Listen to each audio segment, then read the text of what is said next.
I'm putting this in as a bonus here because it pisses Jet off. So if Jet is down on his side facing away from me, and this has been more of a geese scenario kind of deal, but I've been loving this kind of side mount game.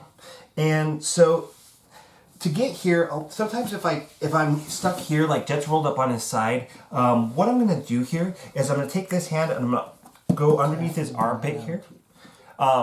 Yep, Jet's got some soreness from the vaccine. Go get vaccinated, people. It's really important. Take your hand, put it near the hips. I'm going to put my knee in the most flexible part of his back. Take a big step back with this guy, and then I kind of crank him open.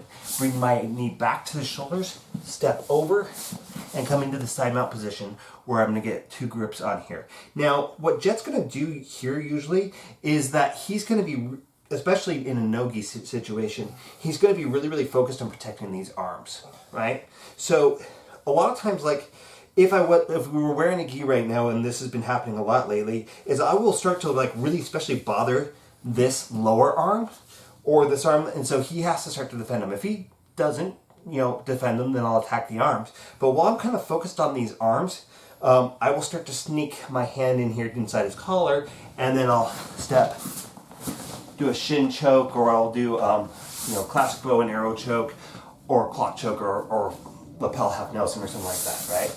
Now, you might be saying, well, Chris, why are you bringing this up right now? You're not wearing fucking gis.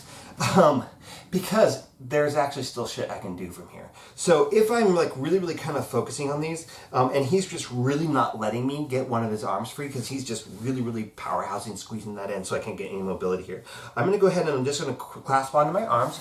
I'm going to flip my leg out, and then I'm going to cross my ankles here, and I'm going to use my legs to bring this lower arm into the bottom side of his neck as I bring his shoulder with this top leg into the top of his neck. This is kind of a Nogi bow and arrow choke that Jet is just finding out about just now.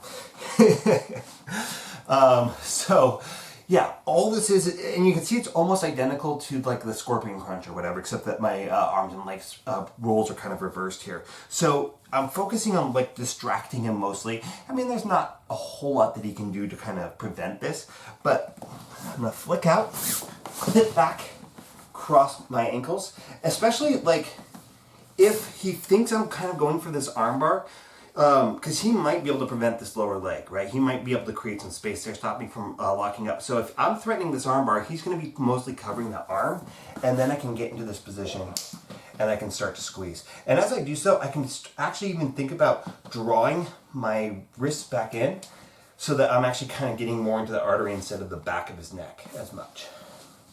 So, little bonus thing there for you guys. Nogi bow and arrow choke. I'm not sure if you can even call it bow and arrow because you're not stretching out, but that's how I learned it, so that's what we're going to call it. Alright, have a good one, guys. Thanks for watching. See you next time.